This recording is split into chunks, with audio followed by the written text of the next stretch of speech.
remotely consistent with Governor Baker's executive order of March 12th, 2020, due to the current state of emergency in the Commonwealth and the local state of emergency declared by the Acton Board of Selectmen and Board of Health due to the outbreak of the COVID-19 virus.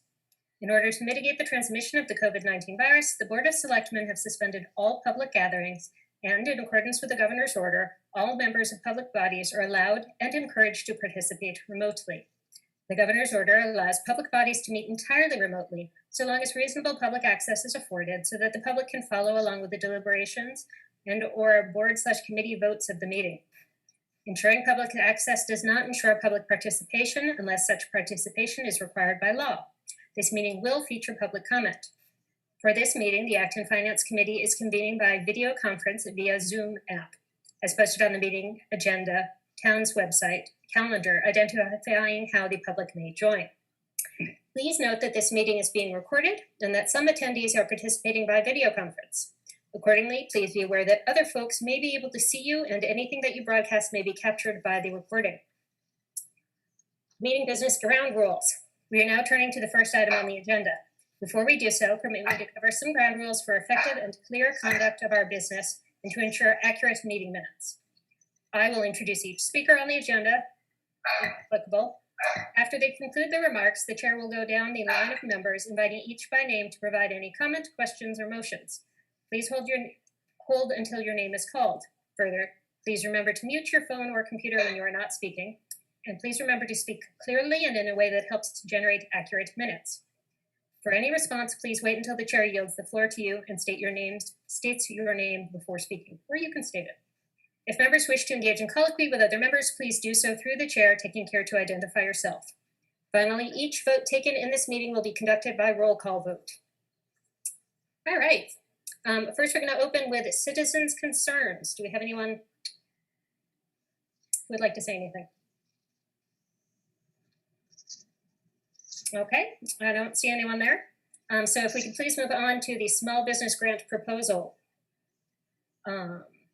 Now, John, Christine was going to show your slide because my computer is slow, your spreadsheet, but if you hold on a second, I'll get it up for you. Do you want to start talking?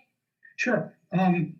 Just as I think you're all aware that we were disappointed to learn that the state would not allow the town to use a portion of the CARES money allocated to us to fund the COVID-19 Small Business Grant Program.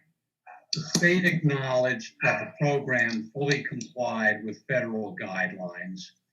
The state guidelines were silent on the eligibility of such a program for CARES funding, but said nonetheless that they would not sign off on our request was for $100,000 to fund 25 $4,000 grants. We were then advised by town council that the town's not prevented from developing such a grant program using its own funds. But we were cautioned that to reduce the legal risk that someone could challenge the expenditure, town meeting authorization for use of the town funds would be necessary. So last, at our meeting on, select board meeting on July 13, when we were discussing articles for the special town meeting, and I could talk further on scheduling of that meeting at the end.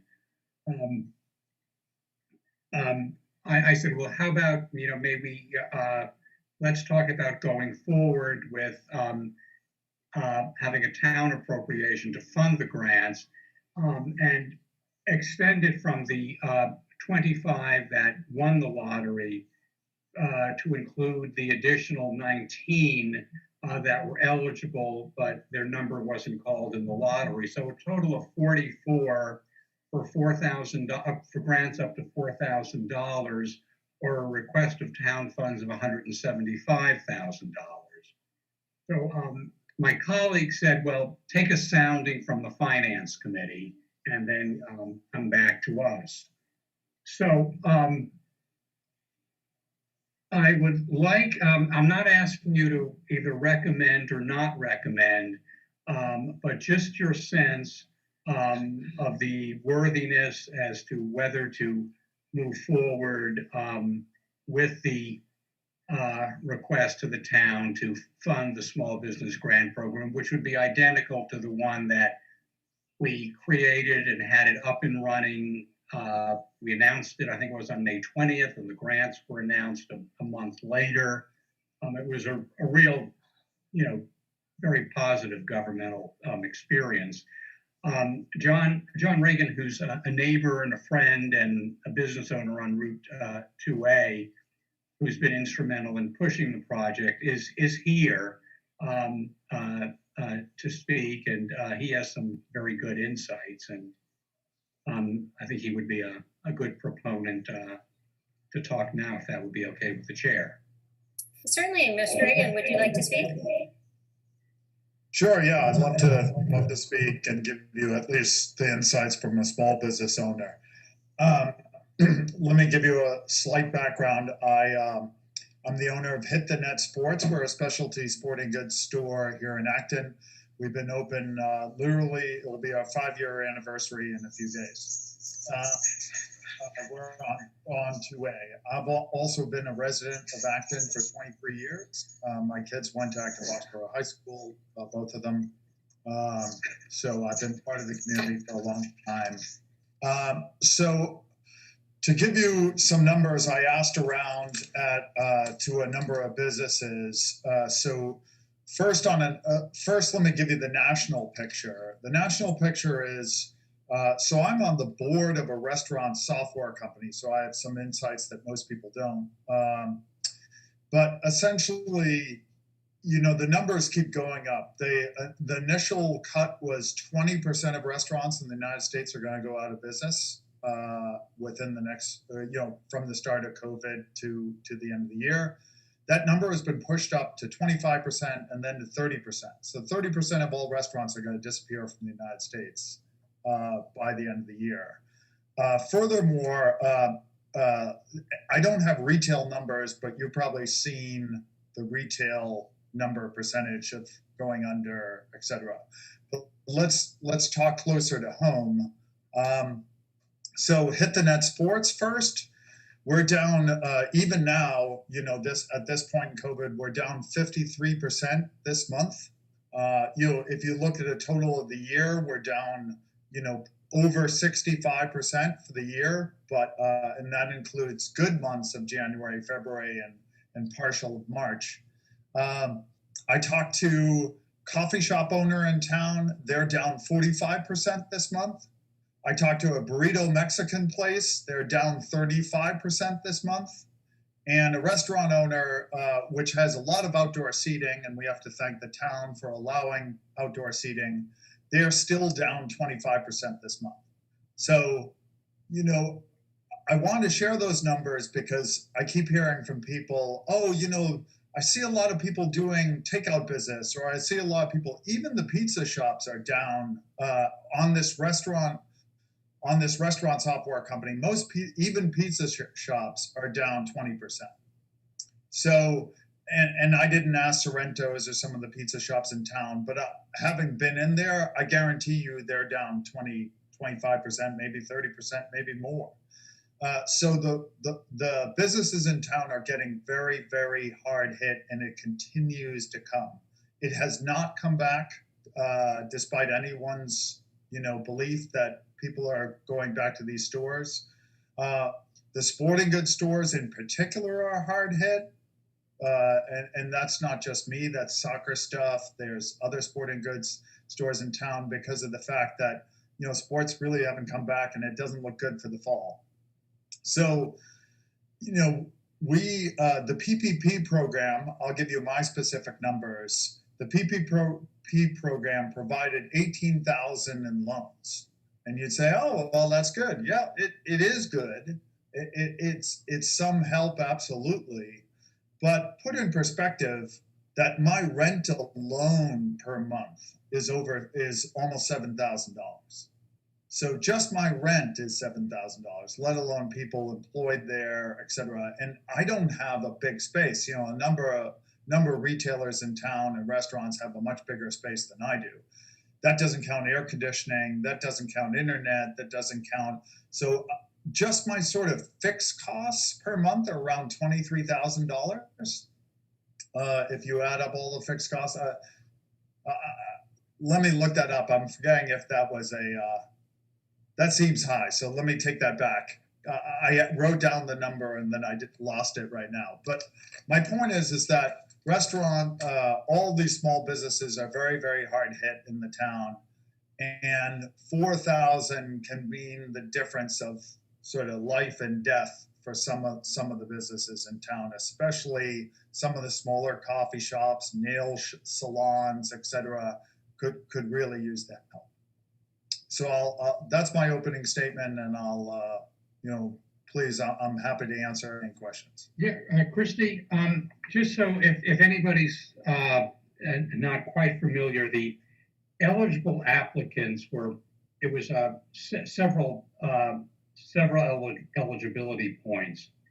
It had to be a for-profit entity with 1 to 35 employees providing goods or services to multiple clients or customers, to have a physical commercial establishment within the town of Acton, have experienced a loss of revenue or 50% or more due to COVID-19 closure since March 10, 2020, have less than $1.5 million in gross annual receipts, and have no outstanding tax liens, legal judgments, and are otherwise subject to a denial of a permit as detailed in Chapter O as a revocation or suspension of local business, general business bylaws of the town. What might be helpful is if, Christy, if you could put up the chart that I sent you. These would be the 44 businesses that were eligible for funding under the Small Business Grant Program. I think each of you would be familiar with some of them. 1 second. Is this correct? Oh, let's get this to go away. Yeah, that's it. Yeah. So just take a look and we can scroll down. I think there's a few more after 39.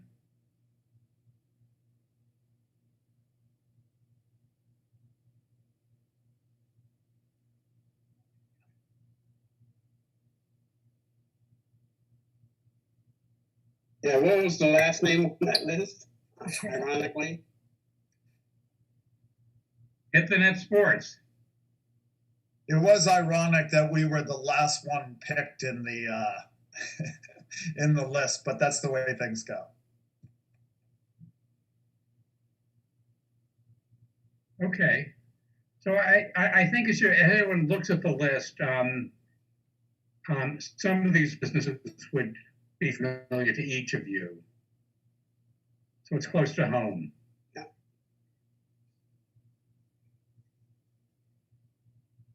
Mike. Yeah, definitely as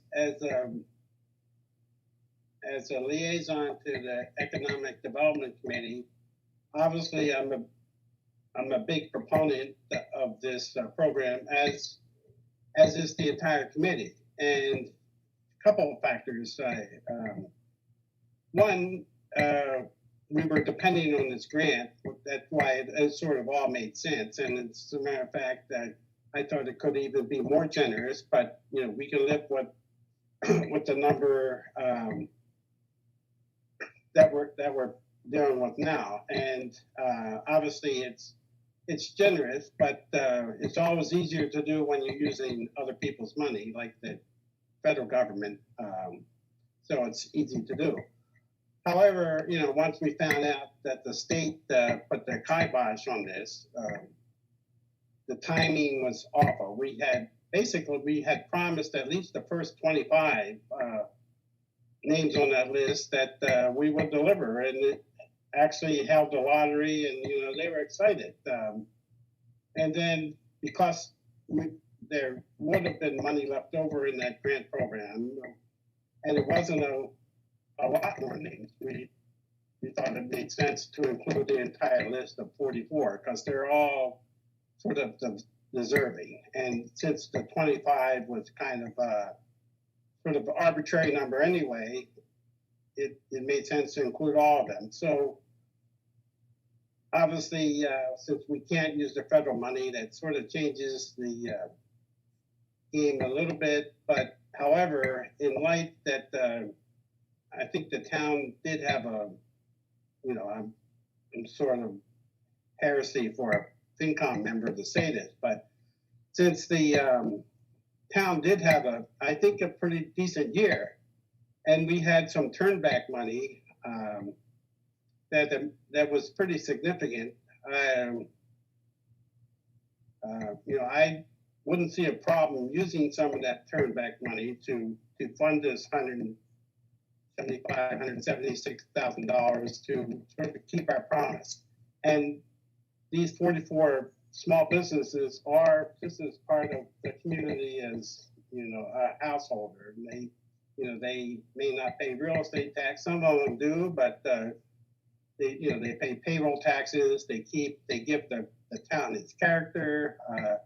You know, they make Acton, and I think they did their best. A lot of the smaller restaurants contributed voluntarily to feed the first responders and the hospitals and so on. They've done their part, and I think we need to do our part to support them. And these are extraordinary times, and you know, I know we should be frugal, but I think we also have to, you know, protect our family members. These small businesses are part of the Acton family, and we should do right by them. Just my opinion. I have stopped sharing that screen so that I can see everyone and manage the debate. If you'd like me to put it back up, please let me know at any point. Jason, do you want to jump in now, or should I wait until you raise your hand? I'll come in at the end if you don't mind. All right. Who would like to speak next? Roland.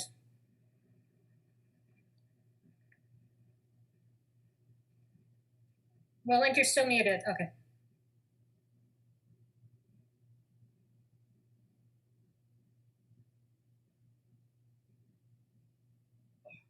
Oh, there it goes. Sahana is actually before me. Oh, but sorry, I did not see you there. I'll let Sahana go, and then I'll go after Sahana. Thank you. That's okay, Roland. If you want to go ahead first, you know, I can just wait, take my turn. I think we should be helping our small businesses, absolutely. I think it's a worthy program. Announced today was that the company that owns Joseph Banks and Men's Warehouse is closing 500 stores. They didn't list which ones they were. My suspicion is that the one here next to Staples, in between Staples and Trader Joe's, will most likely be closed. A small store. Not even another vacancy in that plaza. I think there's a couple of them right now. Just driving on 119 is a bunch. Paper store filed bankruptcy recently. So these things are coming home to roost rather quickly. Whereas, as you can see, just on 27, you have within Roach Brothers and that whole plaza and 27 there. The Kmart's out. The old McDonald's building still vacant. Nothing's gone in there. Johnny Rockets is out. The building store next to that's vacant. So anything I think we can do to help preserve our small businesses in town is vitally important to the economic fabric of our community. Thank you. Sahana? So, okay, this is, I have been thinking about this, and I have 3 steps and the issues that I think goes with this. Number 1, what do these small businesses really need? And some of it was answered by, you know, one of the small business owners here. Second, will they be able to satisfy their needs with the money we are giving them? My third point, how do we make sure the money appropriated truly solves or goes towards their needs or requirements? Going back to my first point, What do they need? Small businesses that need people visiting their stores, offices, or restaurants are especially vulnerable. They are at a financial risk, even if they are not open, and they are at a health risk if they are open. They may not survive without external help. Every individual, organization, municipality that can help should help in these times. It just shows that we care and their needs are evident, whether it's paying rent, their employees, revenue is low, etc. So my next question, which I stated earlier, will they be able to satisfy the needs with the money that we are giving them? We really do not know. For example, suppose all of the $4,000 is distributed to their employees. Let's say there are about 10 employees and they get $400 each. And I believe the Massachusetts minimum wage is about $12 per hour. So on an average, it pays 4 days of wages for the employees. In this case, the 4K may not be significant for the small businesses. On the other hand, if the businesses uses the 4K towards their rent, it might help them survive a bit longer or be in business a bit longer. Finally, even if we assume that the money helps them, the concern is, how do we make sure the money goes to where it is really needed? Should we implement some requirements for the businesses receiving the stimulus? The idea of this is to make sure that the businesses receiving these funds will not go away, but really do survive in the end. In other words, what are the guidelines when we think about awarding this money to these businesses? Lastly, should we distribute the stimulus evenly, giving each small business the same amount of money, or should we distribute proportionately based on the size of the business? These are some of the questions I would like to, issues that probably needs more talking about, and my thoughts on this. Thank you. Who would like to speak next? Christine. So I have a concern that, as Sahana correctly pointed out, $4,000 doesn't get you very far. It's potentially half a rent payment, not very many days of staffing. So while it's supportive in nature and in thought and in intention, I don't see the economy of the problem changing anytime soon. I don't see sales picking up or sports picking up.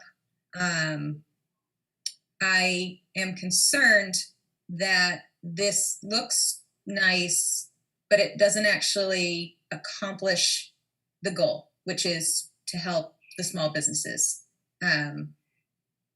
because it's just not that much in the grand scheme of what we're facing. And so should we distribute this money and it does not achieve the goal, the money is just gone and hasn't done anything other than short-term produced good feelings, unless I'm completely misunderstanding how important this amount of money could be. Would our small business owner like to address that? Sorry. I was wondering if John wanted to speak to it, the other John. Yeah. So John Benson knows this. We did originally, when we were talking about, and he said, well, how would you do it? There were some ideas I had around looking at the amount of retail space that people had and giving it sort of proportional to retail space, i.e. if you had 1,000 square feet versus 5,000 square feet, you might get different numbers. And I think the feedback, and John can clarify some of this, was that that obviously, you know, it starts to get logistically difficult to track and prove. Like, how do you prove that one store only has 1,000 square feet and another has 5,000? You have no records in the town of the size of the square footage of my store, for example. At least I don't think you do. So that I'll just mention that. Then I'll mention on the number. That was a discussion I remember having, and I remember we did talk about that giving $1,000 obviously would not be worth it. Like, and obviously it would be far better if you gave more than 4,000, especially to businesses that are larger. And I do think that echoed some people's points. If you give $1,000, you're not really going to materially change the business, and it'll probably be, you know, I hate to say, throwing good money after bad, which I understand as a resident of Acton I wouldn't want to do either. But I do think 4,000 for a lot of businesses on that list is a material number, and obviously it would be great if it's more. You know, I think John knows I mentioned a number like 600,000 at one point. But, you know, realistically, that's a very big challenge. So I'll stop there. Yeah.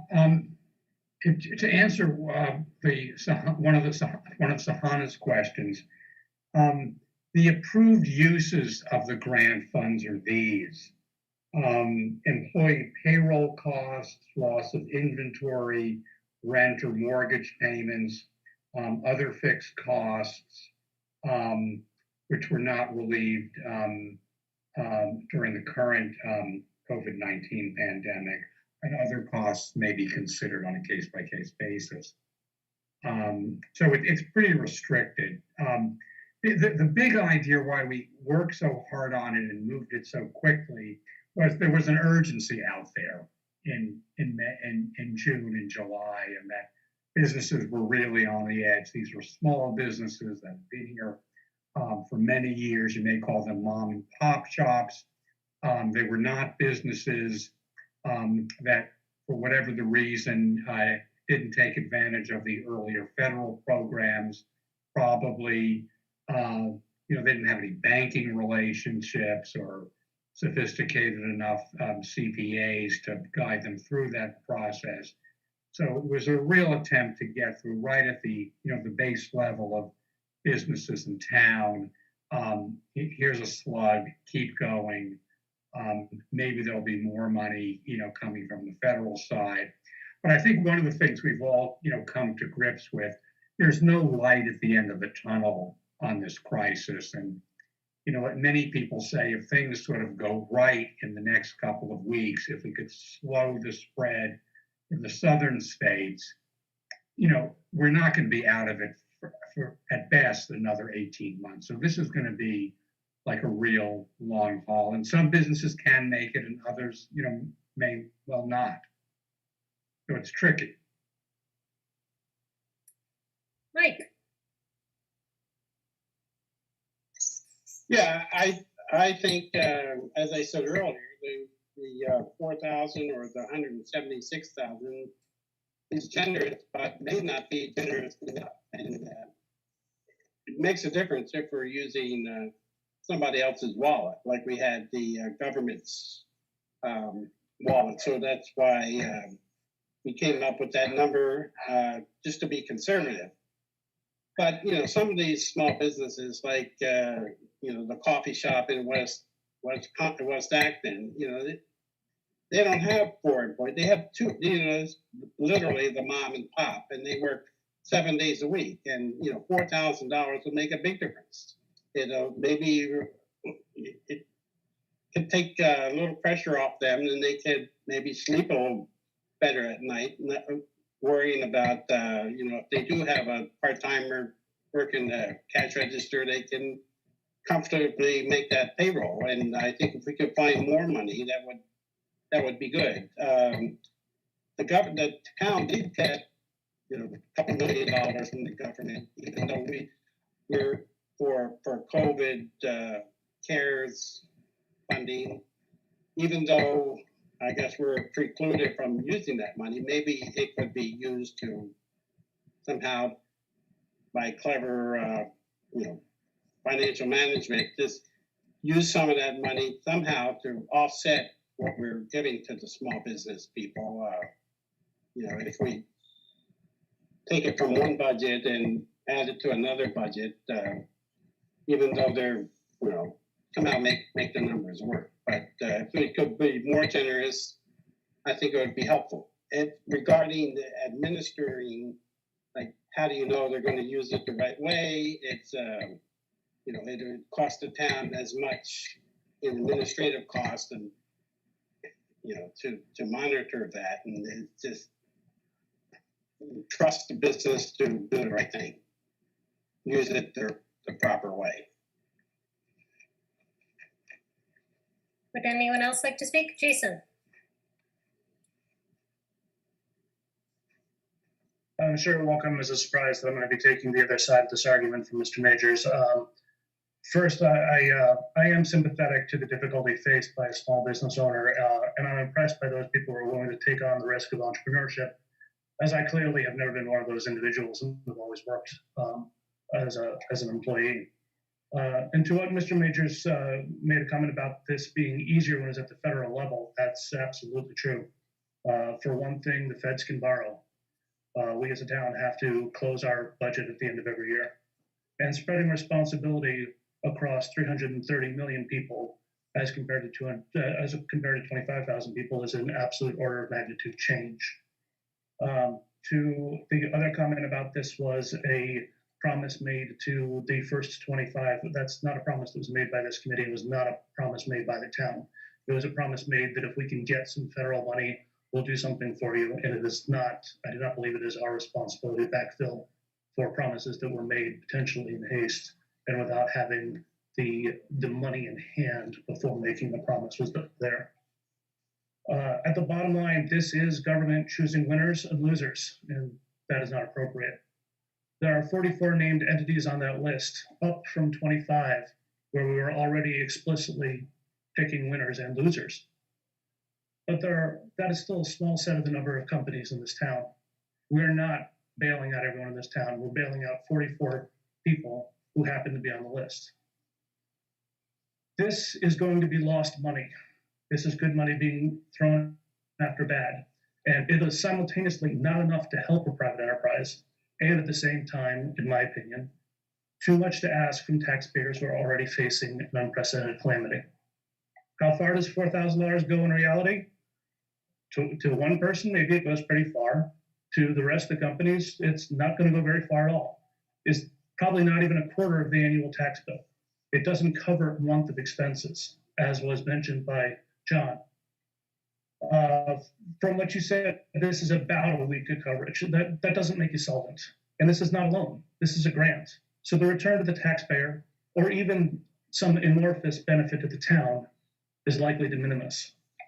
John Benson mentioned that this is a long slog, and this is going to be a long slog, and we're not going to be out of this soon. And he's absolutely right about that. So I don't think there is a reason to throw away money at the beginning before we even know what's going on. John Ragland, I'm sorry if I mispronounced your name, I apologize, mentioned that he believes that 30% of restaurants are going to be insolvent, and probably many other small businesses as well. And while that is absolutely heart-wrenching and terrible for the individual who has invested in that small business and gets wiped out and becomes insolvent, that doesn't mean that the opportunity is gone to the town forever. And even if it is, that is the new reality. That is the new reality of economics as it's going to be presented post-COVID-19. We're all hunkering down for a problem now. But that does not mean that once this is passed, there will not be restaurants and small businesses that come back because of what the town of Acton does offer. Unless the calamity is even worse than any of us here have expected, we're going to continue to have a robust fire department with a brand new, shiny new building, a professional police department. We're going to have roads that are being repaved by schedule no matter what. And at the end of it, we are still going to be, as was seen in the last Great Recession, we are still going to be a more affluent town than much of the Commonwealth and very much more of the nation at large. So businesses and restaurants will come back once the time is right for it.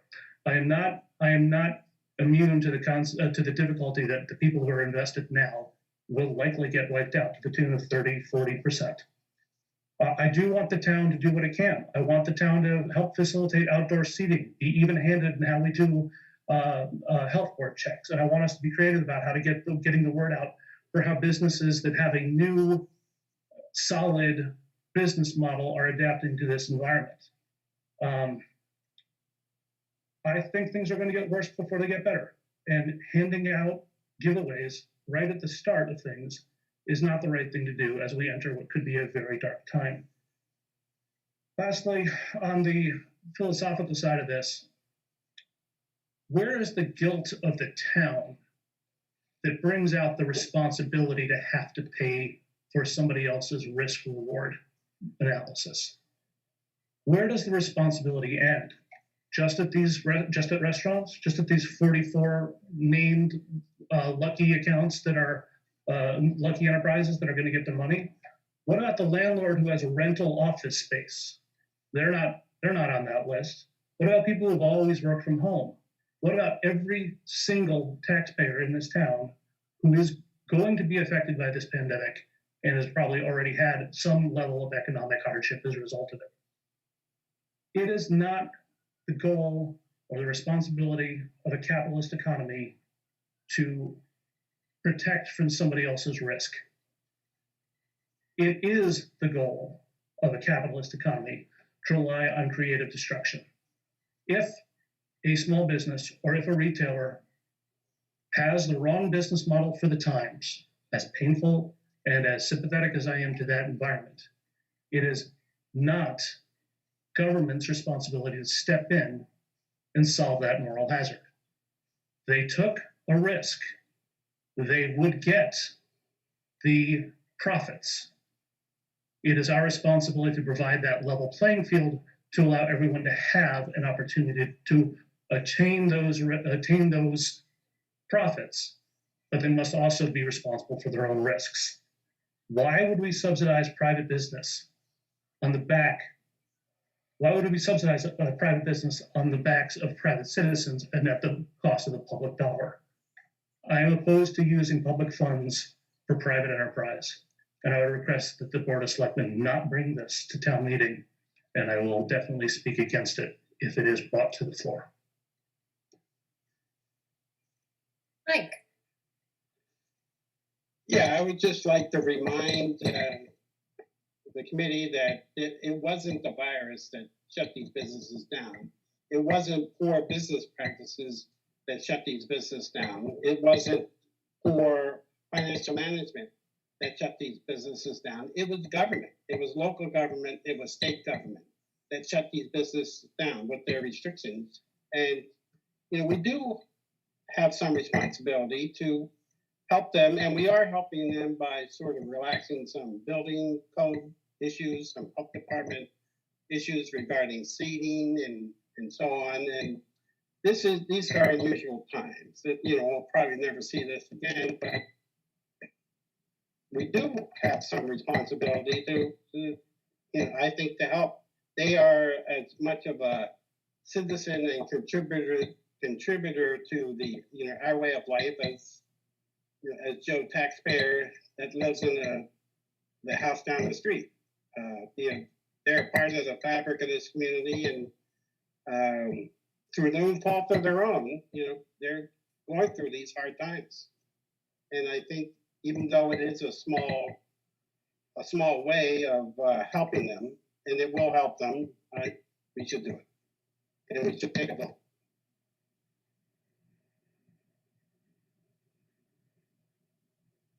Christie, Adam, did you want to speak next, or should I go to someone else? Yes, please. I have two questions for John Benson, and afterward I may have a couple comments and further questions. John, when do you think that a vote on this issue would come to town meeting? And if approved, when do you anticipate the first round of grant payments would be going out? Well, we anticipate the special town meeting at some point in September. And if approved, the monies can go out very quickly. Within a week to 10 days, I would imagine. Okay. I think I really want to echo Sahana's sentiment regarding sort of proportionality, which is, I'd like to know if the program has some sort of qualifier in it to, I guess, kind of push businesses, if they get approved, to the top of the list faster, who have more of a viability for being salvaged, if you will. That's one thing I'd like to know if that exists or if that can be put in it. I think that would also be a better way to sell it to the public if you intend to get it to pass in town meeting. And then also, ways to ensure that businesses that are receiving the grant money are not already, over that precipice and headed into bankruptcy. And then the last piece of it, I think comment or advice I would offer, that if, the board feels strongly that they really want this to pass, I would say that there really needs to be some kind of guarantee there that the money that is granted out really stays 100% within the Acton community. So again, there have to be qualifiers within those businesses who are approved, where some percentage of their employees are Acton residents, if that's where the money's going, or the business owner or the building owner is an Acton resident, if that's where the money's going. Just ways to ensure the public that the money's going to help them in some way. Aside from that, I don't really have any other comments. I echo Jason's sentiment that it's not the public's job to save private enterprises. But what I do really like about the proposal at the moment is that it has to be voted on by the town. And I think that's important. And I think if the town supports it, then maybe it helps some businesses and we save some people. Sahana, did I see your hand up? No. Okay. Dave or Steve?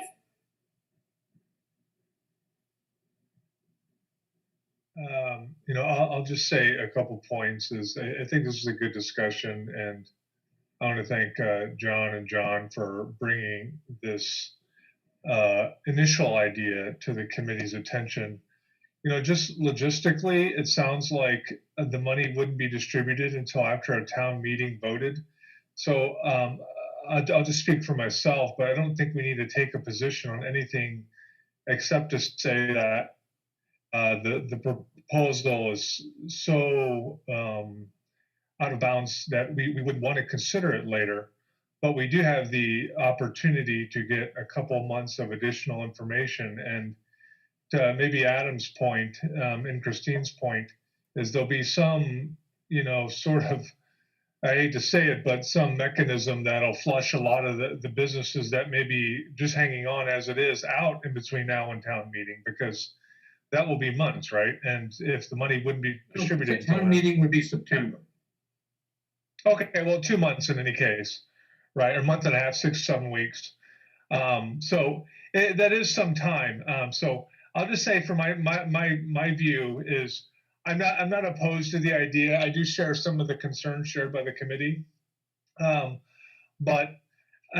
Christine made a good point that symbolism here is very small, and it's probably not going to move the needle. But I do think it matters to some extent. But I'm not prepared to make up my mind right now. But I'm open-minded to the idea. I think we have time though to learn more over the next 4 weeks, because the situation is volatile and dynamic, and as Mike pointed out, in some sense it's unprecedented. I don't necessarily subscribe to the view that these businesses need to survive on their own. I mean, we provide seniors subsidies for their taxes. There's a lot of other sorts of stuff we do at the local level that helps support certain groups. And we're not picking winners and losers, but the town has some idea that they want to keep seniors in their homes, and those seniors, get some tax discounts, et cetera. So in any case, I'm undecided, but I'm slightly favorable on the plan as is. Steve? Yeah, I mean, the amount of money is not the biggest issue in the world. I think we can certainly afford it. I don't know that $4,000 would make that much of a difference to a lot of businesses. But then there's the issue of the fact that, we have a fair amount of economically disadvantaged families in this town that are also suffering from the pandemic, and we don't really have a vehicle to address their needs. So in some ways, we are now deciding we have a criteria. We're going to single out 44 small businesses in town to get some money, a grant, gift, however you want to phrase it. We don't have a way to reach the households that could also be suffering from this same pandemic. And yet most of our revenue comes from the residential side, not the business side. So my sense is if we need to help people, we should follow the money and help the people who pay the residential tax. Jason and then Roland. I'd just like to respond to a couple of comments that have just been made. I respectfully but completely disagree with my colleague, Mr. Majors here. It was absolutely the virus that shut these businesses down. These businesses would have been closed anyway.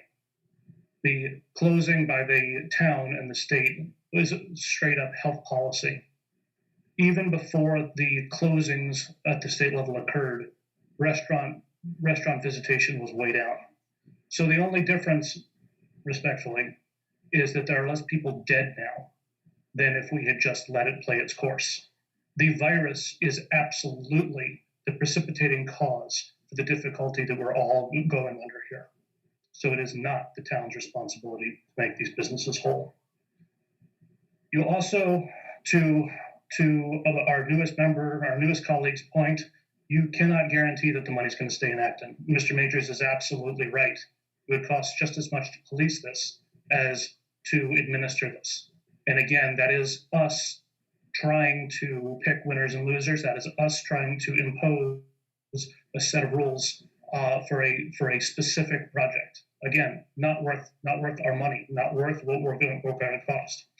And then finally, since I'm apparently on everyone's wrong side, Mr. Willenhoff, I'd like to speak to your comment about how seniors get a tax break and are needy in this town as well. Seniors are not a profit center. Seniors do not have a profit motive. Seniors giving a tax break, that is a straight up governmental desire to make the lives of people who have chosen to live here easier. That is a fundamental difference from the private business who is, and by the way, if we looked at that list of 44 people, how many of those private business owners live in Acton? How many of the businesses, how many of the landlords that rent out that space live in Acton? Do we really want to go down this level of government intervention for picking winners and losers? And the motive for being in business is profit. The motive for being a senior is to have a good end of life as you sunset in a town that you've spent multiple years in and paid into. So I respectfully would not put the subsidizing of seniors and senior housing in the same bucket as the profit motive of a private enterprise. Thank you. I'm sorry, John, I'm just going to take the committee at this point while we wrap up the discussion. Thank you very much for joining us. As you could tell, we're not making a final decision, so if this goes forward, we'll have another opportunity to speak. Roland? So I do have concerns with it overall. I do not want to see small businesses fail, obviously, because they are a fabric of the community. But I do have qualms with picking winners and losers. And as I've stated in the past, our guarantee, you know, we give out $4,000. I don't want us to give $4,000 to a company and the following week they file bankruptcy and go out of business and close the shop. You know, we got to be very careful when you're giving out money in that realm. So I think if it does go to fruition, it does go down that road, I do think they need to have some kind of, town needs to have some kind of, need to see some kind of financials or something from the business.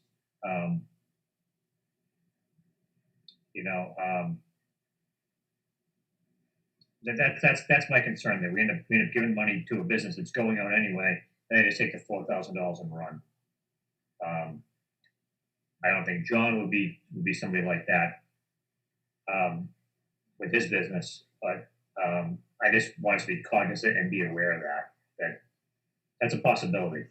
And if that is, then that's not good for us. Not good for the town.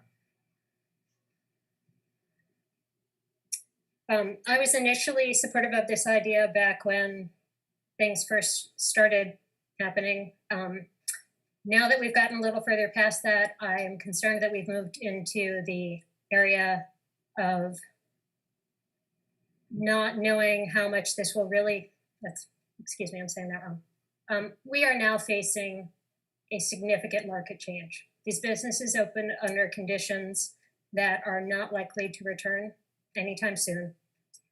I also have some feeling, so we're not just doing stopgap. That said, I know there are companies that would benefit from this. I do share some of the sentiments that we need to be helping all of our taxpayers. But at the same time, the idea of this going to town meeting, I think balances that out to some degree, because then the town members decide on where the money is spent. In short, I am actually much less clear on my feeling about this program than I was before. And I'm hoping that that gives you what you need, Mr. Benson. Thank you. The sounding. All right, thank you for joining us. Mr. Ragwin, I'm sorry that I don't remember how to, Regan. Sorry that I do not know how to pronounce your name. And we will move on to the second item, in which Christine, I believe, will be presenting to us about the recent school reopening ideas. Okay, so the school committee met on the 23rd, and I'm basically going to summarize what's going to happen in the schools real quick and answer further detailed questions should you have them, and then I'll get on to the money.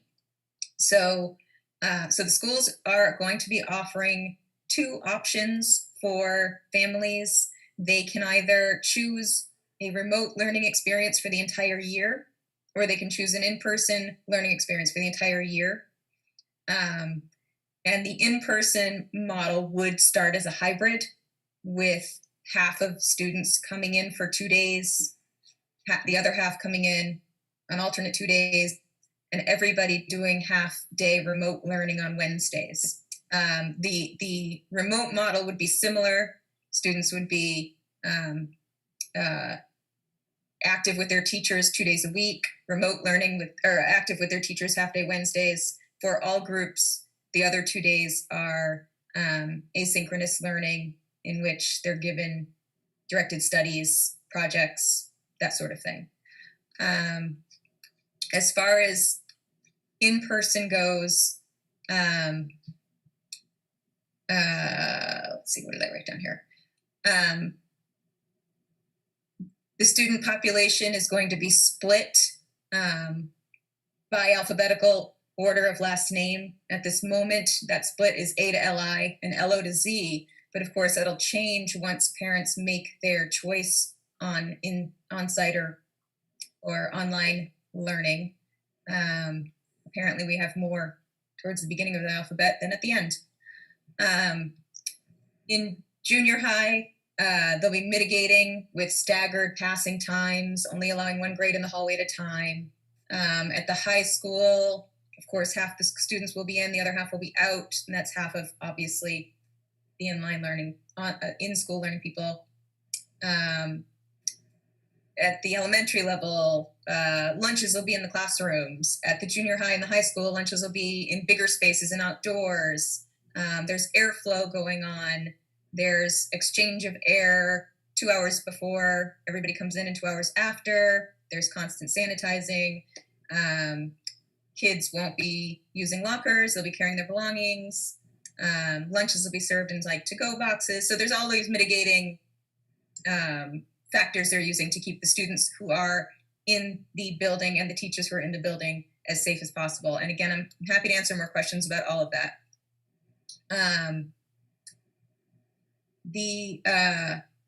As far as staffing goes, the administration is trying to match teachers who need to work remote due to health reasons with students who will learn remote. That'll help keep costs down. A teacher who would regularly teach 5 classes will end up teaching 4 on-site and 1 remote, most likely. And then about half the teachers for the remote academy will come from current curriculum coordinators and coaches and professional STEAM staff who happen to also be licensed educators, and the other half are teachers who will need to teach remote. So this will result, most likely, especially online, in some fewer course leveling. There may be combining of CP and AE level courses, combining of honors and AP, but again, it's hard for them to figure out what they're going to be able to offer online until they know exactly how many students will be doing the online learning choice. They originally modeled 20% because in early July, when they sent out a survey, 20% of parents said that they would keep their kids home. But of course, things have changed significantly since then, and they're expecting that number to actually grow.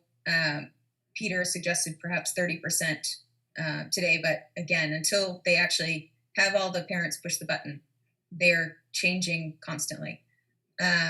So they modeled what happens if 20% of the teachers were to teach online and the in-school class sizes actually went up.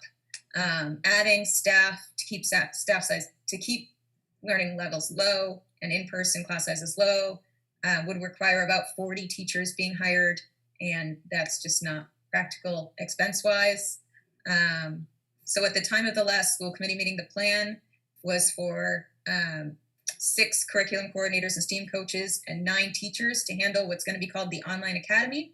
It will not be Gates elementary kids getting Gates elementary teachers. All elementary kids would be in the online elementary, and then less important at the junior high and high school level. So they are expecting 7 to 10 additional teachers, K through 12, would be needed to support the in-person and remote learning at a cost of $500,000 to $600,000. That being said, they're anticipating about a $200,000 to $300,000 reduction for in-person costs for having people in the building, and so about $300,000 to $400,000 will be needed for the new hires.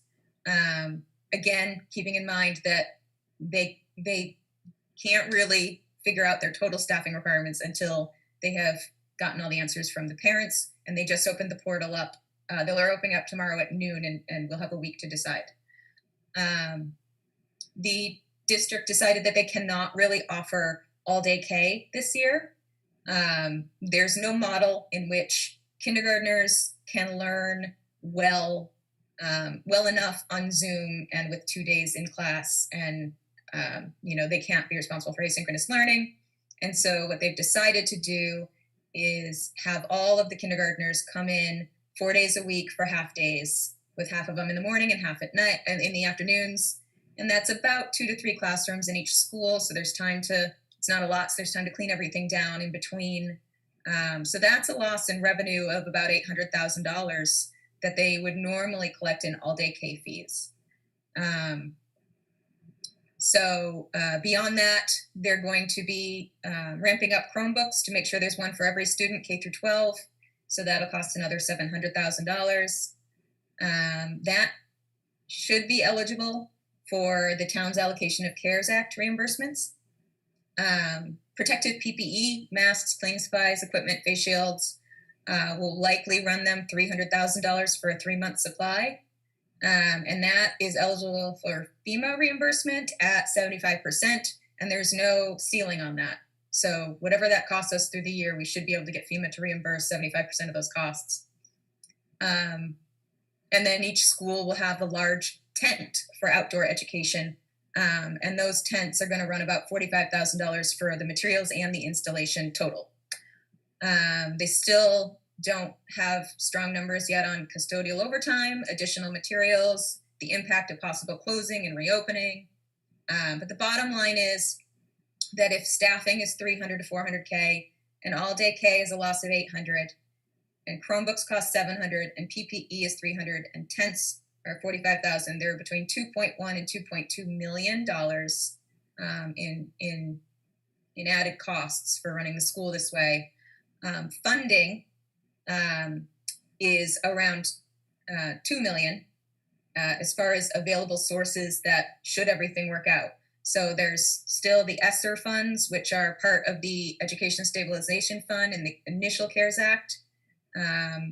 There's about $115,000 there, and that one has no deadline. They can use it as late as FY22. The CARES Act should offset the Chromebook purchases, and it must be spent by the end of this year. 12/30/2020 is the last date. The FEMA has no ceiling, so that should handle the PPE.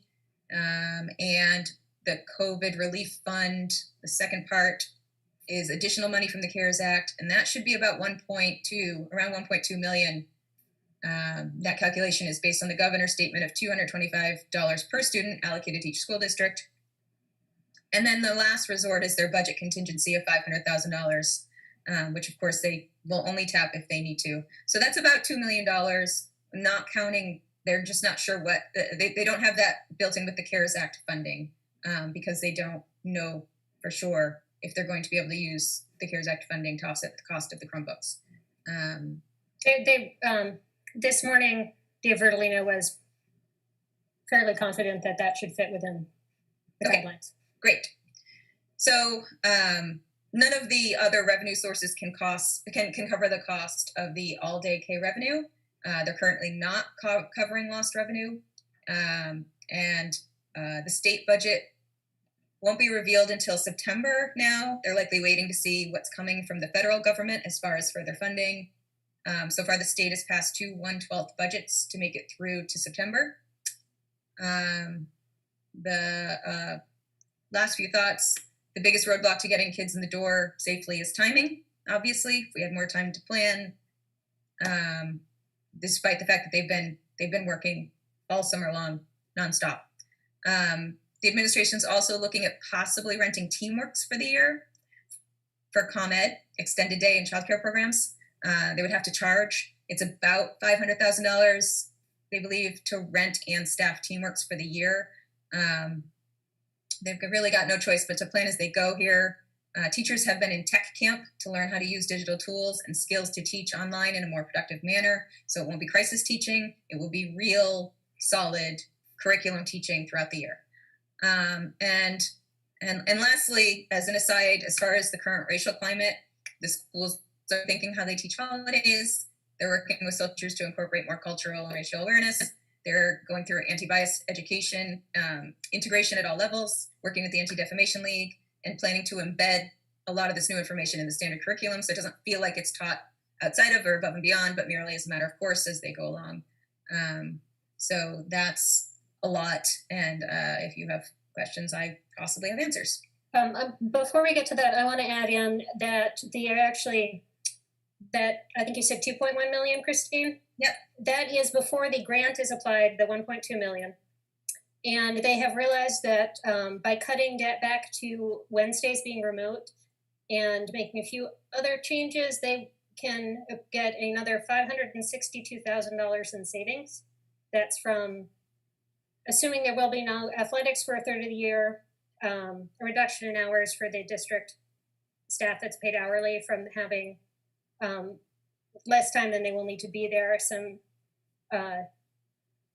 cutting back on the hours of the kindergarten assistants, a decrease in use of special ed assistants, which I didn't remember well enough why. They are absolutely going to fulfill everything they need to for the IEPs and do the best job, but somehow with this schedule, they had some savings on that. and a little savings on crossing guards because they don't need to be there on Thursdays. So that brought with the grant and the savings they will be realizing, that brings the total shortfall actually close to just under $700,000. So Which is basically that all day K. That's kind of, yes, yeah. But that's a lot nicer than 2.1 million. It was, yeah, well, so I'm sorry, it was 2.1 million, but there were 2 million worth of funding offsets potentially that could be used for everything on that list other than the all day K. But it sounds like they're also finding ways to potentially save for that. Roland.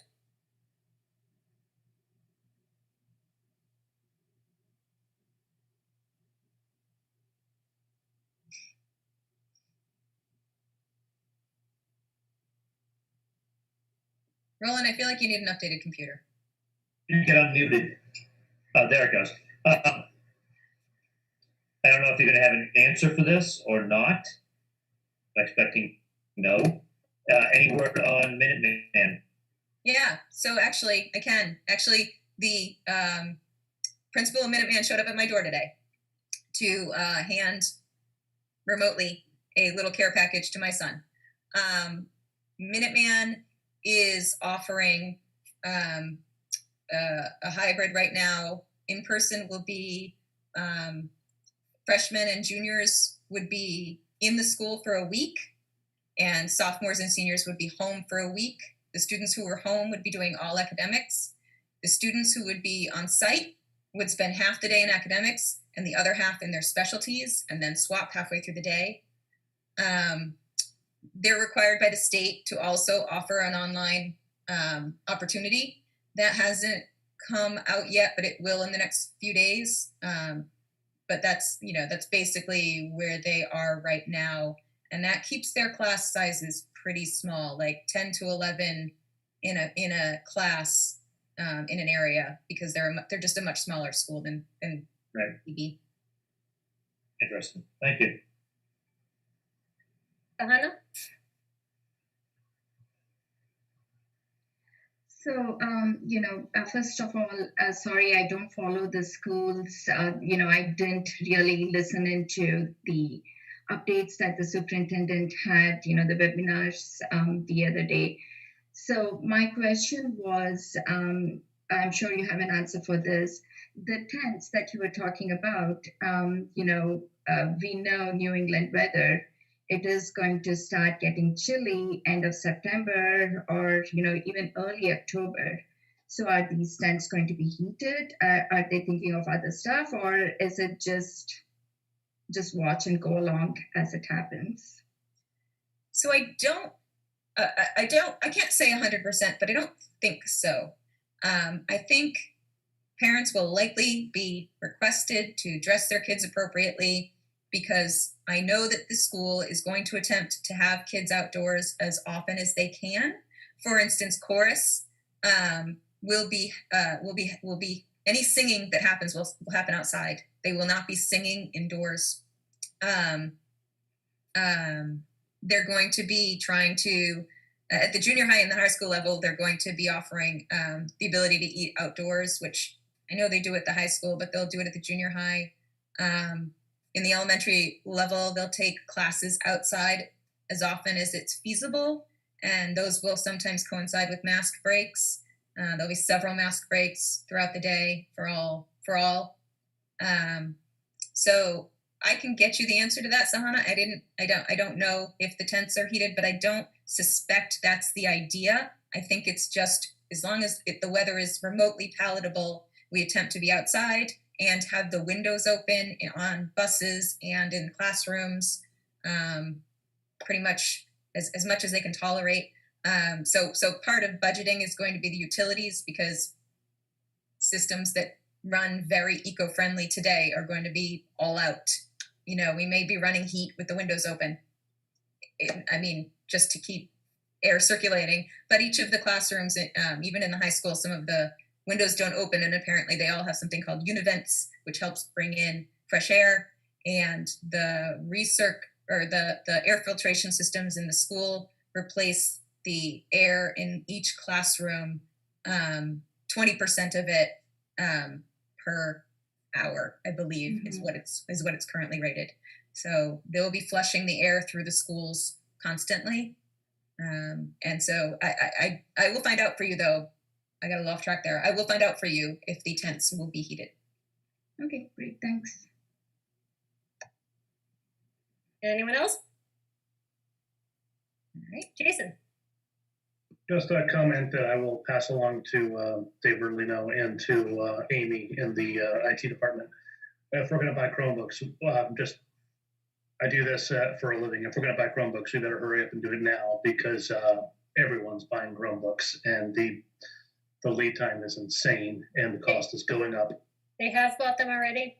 They are either waiting for delivery or you're in the queue. Excellent, because they're getting to be a hot commodity. Christine?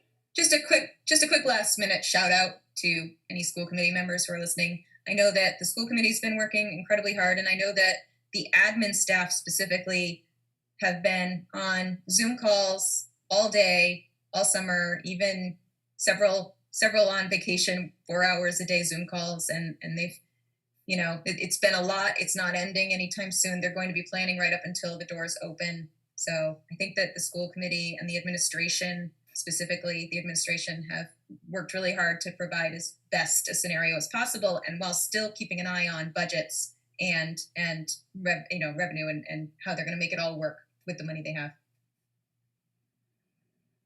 Steve? You need to unmute. Mm-hmm. You're still muted.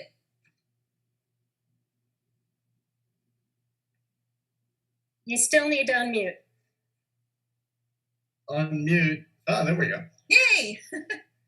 So it's nice that we've identified the funding sources. What's the timing? What's the cash flow impact? The money sounds like it's going to go out early and often, starting now. And so what's the timing for getting grants in? Because that's a fair amount of money to have to come up with in a short amount of time. That's a really good idea. A really good question. Sorry. I don't know if, like the town, they're just allowed to run debt for the items that they're waiting for reimbursement for.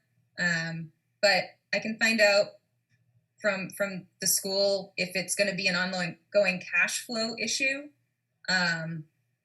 It wasn't presented to be one, but I'll look into that. Be good to know. Yeah. Jason? Definitely, I second. They'd love to know what the cash flow is. That was my beef with the town not too long ago.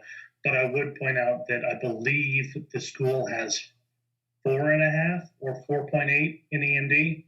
So if we're looking at a 2.1 unexpected, in theory, and by all means, let's get the answer. In theory, cash flow should not be an issue if it's a 2-1 swing out of a 4.8 rainy day fund. Yeah, agreed. We will find out about that. Anyone else? All right. Next item agenda is committee assignments. Thank you all for sending me the information about which committees you were on, and it seems like everyone's pretty happy to stay where they are with a little shuffling around. Before we get into this, into that list formally, I would like to discuss whether we think that there should be any committee attention given to some other committees out there. One recommendation had been to have someone pay attention to the Zoning Board of Appeals. They apparently meet very infrequently. Jason, would you like to speak to that one? The idea there? Yeah, no, it's I think that as they're going to become more and more, I think in the next year or so, we're going to have a greater attention on some of these 40Bs, friendly or not. For example, this special town meeting in 5 weeks has to do with one such issue. And a lot of these things are going to come across at some level, and please correct me if I'm wrong, they are going to have to be handled, especially when they go for the comprehensive permit at the ZBA. If that's true, then I definitely think we should have someone monitoring what's going on there. Mr. Benson, would you speak to that? 40Bs, whether friendly or unfriendly, go by our zoning bylaw to the ZBA. So that's interesting stuff, and that will continue. Have somebody there. All right. Another question that is whether we think that it is worthwhile to have anyone attend the Board of Health meetings. I don't have a specific idea there other than they are key to what's happening in general in town. Okay, and then the other board that struck me might be useful is the planning board. I second you on that because that's something that I have also been thinking because there are, especially when we get to the articles just before town meeting, we do not have answers to a few things that would not really go in front of the, it's definitely a good idea to have someone there. Okay. So it sounds like we would like to add someone attending the Zoning Board of Appeals and someone attending the Planning Board. I would love it if somebody did the health service as well, but I'm not willing to sign up for both zoning board and health service. Are you signing up for Zoning Board?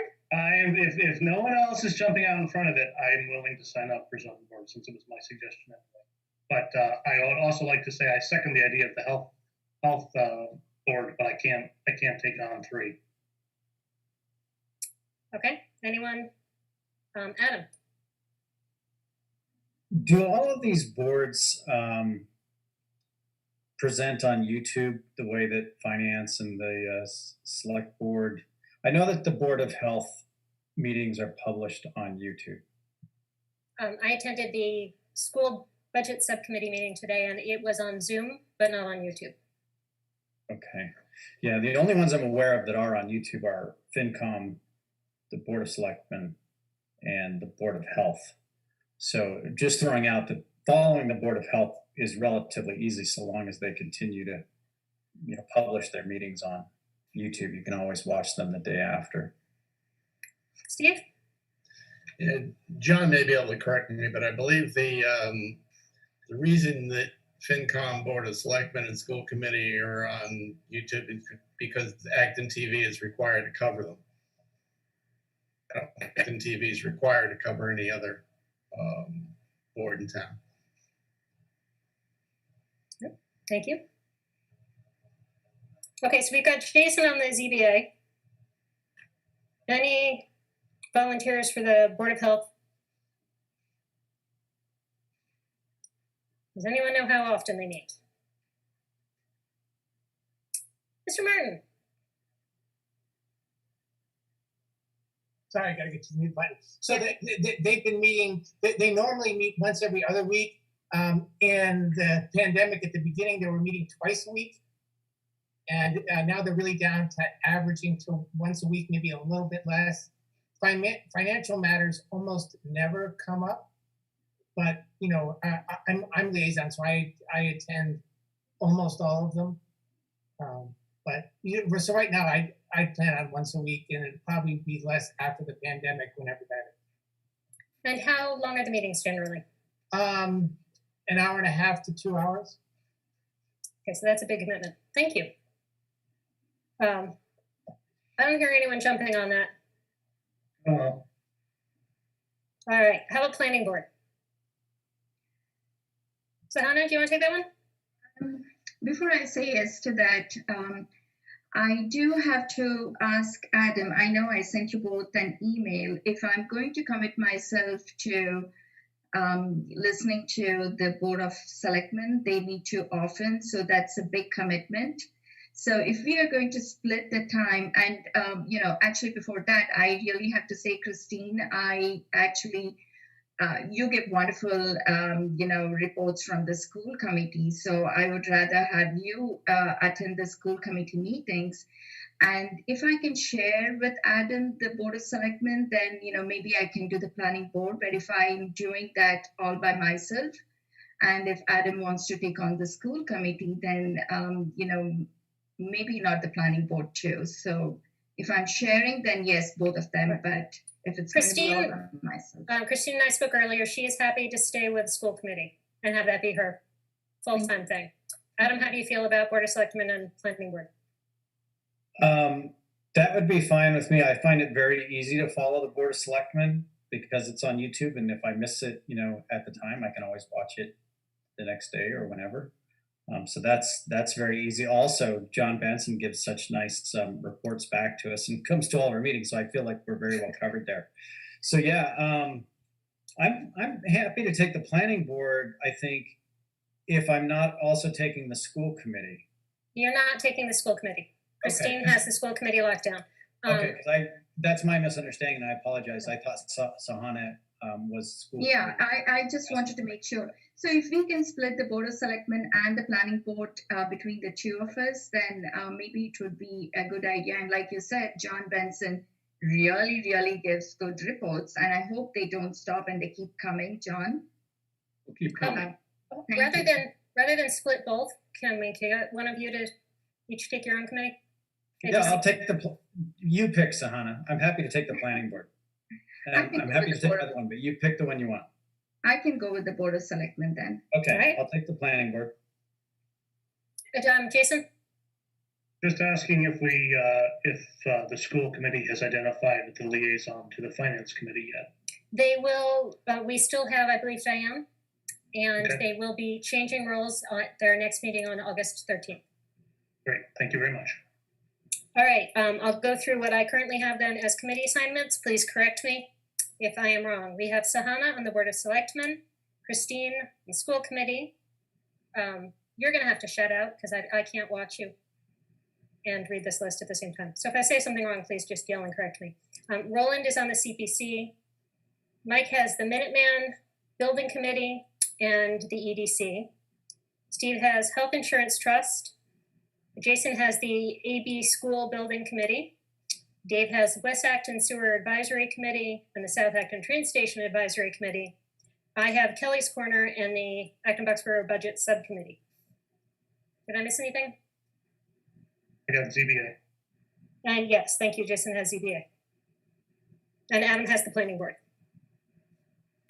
Okay, great, thank you. We unfortunately do not have any minutes to review yet, but I've been told we will have them soon. Anyone have a liaison report to share? Christine covered mine from the budget subcommittee pretty much entirely in her school committee report. Mike? Well, it's sort of a broken record, but Minuteman is coming down the home stretch. We're 97.1% complete. There's basically punch list items.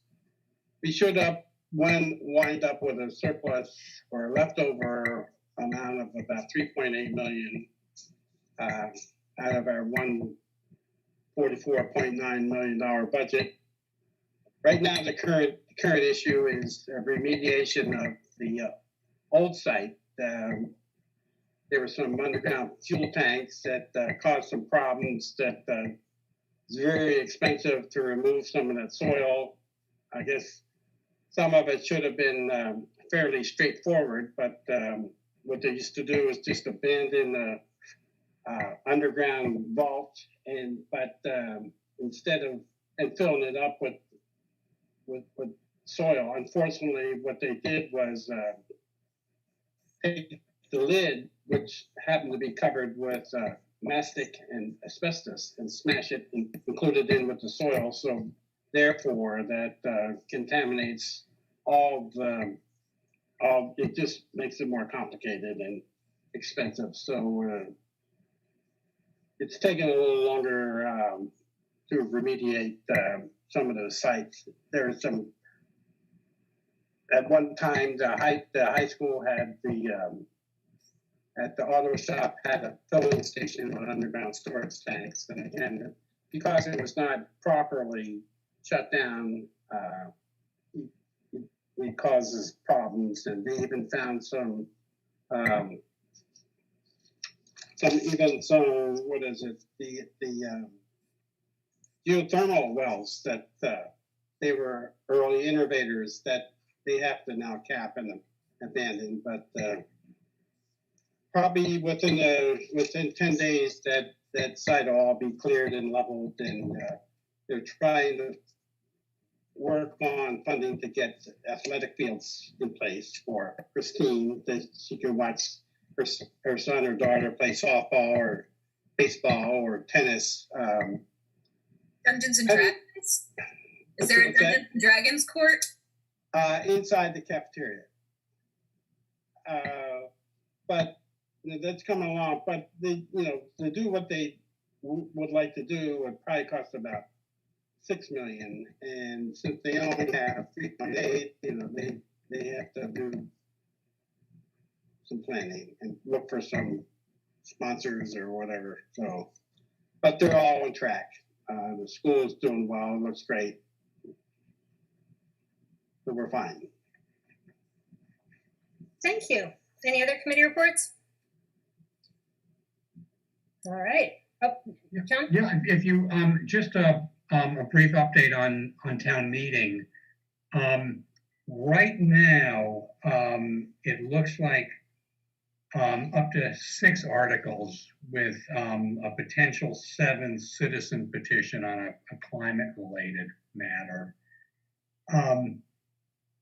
Of the 6 articles, 2 would be discussion articles. One is the Piper Lane land acquisitions, and the other is to amend the town charter for the title of the chief executive, renaming the Board of Selectmen the Select Board. That would have to take a 2/3 vote of town meeting and then a vote at the next town election. So it's 2 approvals. The second one would just be a majority.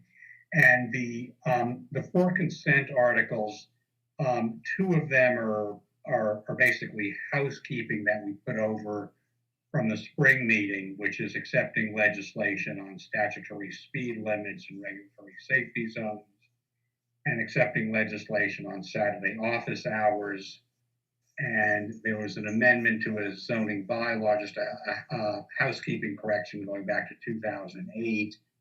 And the other article was a release restriction at the intersection of Strawberry Hill Road and Pope Road, where we'll be gaining a site easement to redo that dangerous corner. And the parcel, we have that large farm at 127 Strawberry Hill, that there would be a deed restriction so they could subdivide the property and build a house on the lower portion. Thank you. Jason? And then, if you want to know, we should have some idea. I think we'll be able to pin it down at our August 10th meeting, the exact date of it. It should be either, we're trying to work with the schools as to when we would like to use the same venues, basically. The hybrid town meeting in the field house and the parking lot. And the best nights for that would seem to be Wednesday. There seems to be 2 Saturdays that we might be able to use if we want to try a 9:30 in the morning Saturday meeting. But John Mangiarotti is sending the board several recommendations by the end of it. And we hope to pin that down on August 10th. Thank you. Jason? Mr. Benson, Christy, if I may address a question to Mr. Benson, do you Certainly. know when you'll be making up your mind about whether you're going to be bringing this town grant to small businesses article to the September town meeting? When will you make up your mind on that? Let's see. I will report back to the board on our discussion tonight and see where they want to go with it. I think I have a pretty good idea coming out of the August 10th meeting.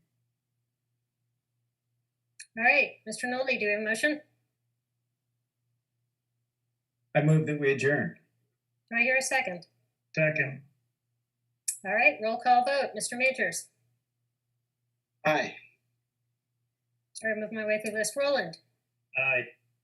Adam? Aye. Jason? Aye. Sahana? Aye. Steve? Aye. Christine? Aye. Dave? Aye. And I say aye. Thank you. Good night, everyone. All right. Good night. Thank you. Always a pleasure.